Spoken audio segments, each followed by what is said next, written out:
The Colossus of Rhodes, Rhodes, was a statue of the Greek Titan god of the sun Helios, erected in the city of Rhodes, on the Greek island of the same name, by Chares of Lindos in 280 BC. One of the seven wonders of the ancient world, it was constructed to celebrate Rhodes' victory over the ruler of Cyprus, Antigonus I Monophthalmus, whose son unsuccessfully besieged Rhodes in 305 BC. Before its destruction in the earthquake of 226 BC, the Colossus of Rhodes stood over 30 meters high, making it one of the tallest statues of the ancient world. Siege of Rhodes. In the late 4th century BC, Rhodes, allied with Ptolemy I of Egypt, prevented a mass invasion staged by their common enemy, Antigonus I Monophthalmus. In 304 BC, a relief force of ships sent by Ptolemy arrived, and Antigonus's army abandoned the siege, leaving most of their siege equipment. To celebrate their victory, the Rhodians sold the equipment left behind for 300 talents and decided to use the money to build a colossal statue of their patron god, Helios. Construction was left to the direction of Chares, a native of Lindos in Rhodes, who had been involved with large-scale statues before. His teacher, the sculptor Lysippos, had constructed a 22-meter-high bronze statue of Zeus at Tarentum. Construction began in 292 BC. Ancient accounts, which differ to some degree, describe the structure as being built with iron tie bars to which brass plates were fixed to form the skin. The interior of the structure, which stood on a 15-meter-high white marble pedestal near the Mandraki harbor entrance, was then filled with stone blocks. His construction progressed. Other sources place the Colossus on a breakwater in the harbor. The statue itself was over 30 meters tall. Much of the iron and bronze was reforged from the various weapons Demetrius's army left behind, and the abandoned second siege tower may have been used for scaffolding around the lower levels during construction. Upper portions were built with the use of a large earthen ramp. During the building, workers would pile mounds of earth on the sides of the Colossus. Upon completion, all of the earth was removed and the Colossus was left to stand alone. After 12 years, in 280 BC, the statue was completed.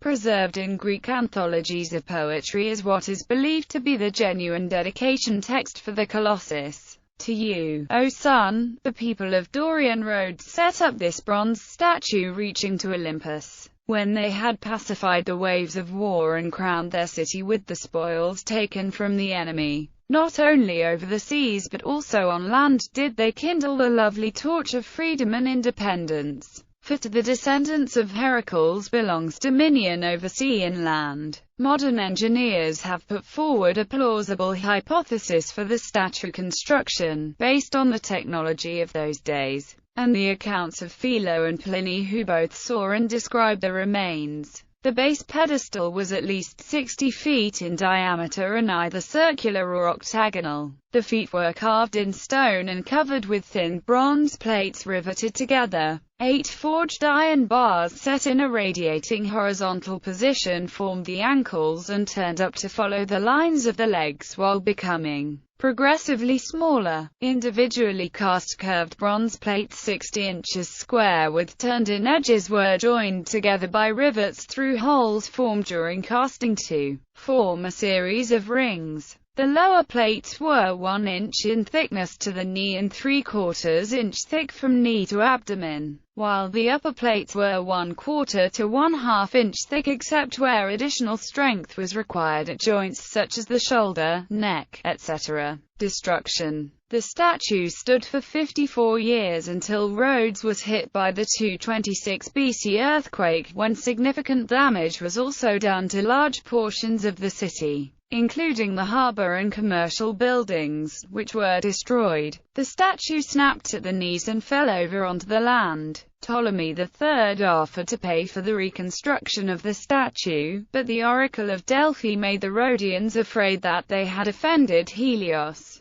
and they declined to rebuild it. The remains lay on the ground as described by Strabo for over 800 years, and, even broken, they were so impressive that many traveled to see them. Pliny the Elder remarked that few people could wrap their arms around the fallen thumb and that each of its fingers was larger than most statues. In 653, an Arab force under Muslim Caliph Muawiyah I captured Rhodes, and according to the Chronicle of Theophanes the Confessor, the statue was cast down and sold to a Jewish merchant of Edessa who loaded the bronze on 900 camels. The Arab destruction and the purported sale to a Jew possibly originated as a powerful metaphor for Nebuchadnezzar's dream of the destruction of a great statue. The same story is recorded by Bar-Hebraeus, writing in Syriac in the 13th century in Edessa, and a great number of men hauled on strong ropes which were tied round the brass colossus which was in the city and pulled it down, and they weighed from it 3,000 loads of Corinthian brass, and they sold it to a certain Jew from Emesa.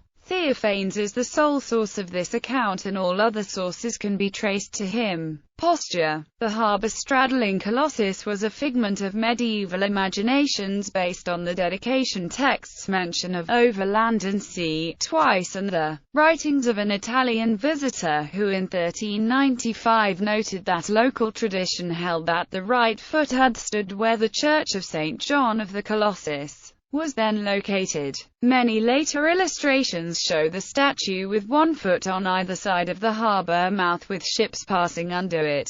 References to this conception are also found in literary works. Shakespeare's Cassius in Julius Caesar says of Caesar, "Why, man, he doth bestride the narrow world like a colossus, and we petty men walk under his huge legs and peep about to find ourselves dishonourable graves." Shakespeare alludes to the Colossus also in Troilus and Cressida and in Henry IV, Part 1. The new Colossus, a sonnet by Emma Lazarus engraved on a bronze plaque and in 1903 mounted inside the pedestal of the Statue of Liberty in 1903, contrasts the latter with the brazen giant of Greek fame with conquering limbs astride from land to land. While these fanciful images feed the misconception, the mechanics of the situation reveal that the Colossus could not have straddled the harbour as described in Lempriere's classical dictionary. If the completed statue had straddled the harbour, the entire mouth of the harbour would have been effectively closed during the entirety of the construction, and the ancient Rhodians did not have the means to dredge and reopen the harbour after construction. Also, the fallen statue would have blocked the harbour, and since the ancient Rhodians did not have the ability to remove the fallen statue from the harbour, it would not have remained visible on land for the next 800 years, as discussed above. Even neglecting these objections, the statue was made of bronze,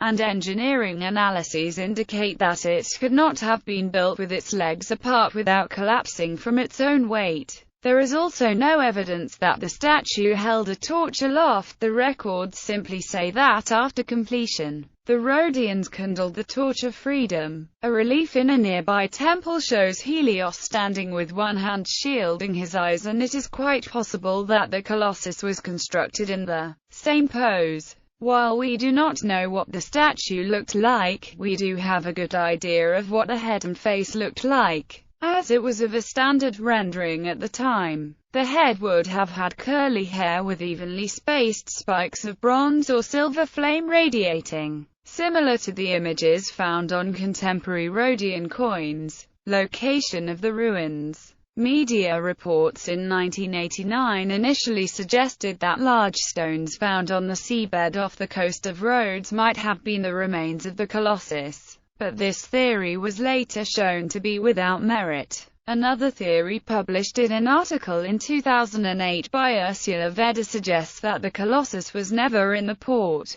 but rather was part of the Acropolis of Rhodes, on a hill today named Monte Smith, which overlooks the port area. The temple on top of Monte Smith has traditionally thought to have been devoted to Apollo, but according to Vedder, it would have been a Helios sanctuary. The enormous stone foundations at the temple site, the function of which is not definitively known by modern scholars, are proposed by Vedder to have been a supporting platform of the Colossus. The fortress of St. Nicholas is also posited as the location. The fort's floor contains an anomalous circle of sandstone blocks which may have been the statue's foundation, while curved blocks of marble incorporated in the structure, too finely cut to have been made for the purpose, may be the remains of a marble base that sat upon the sandstone foundation.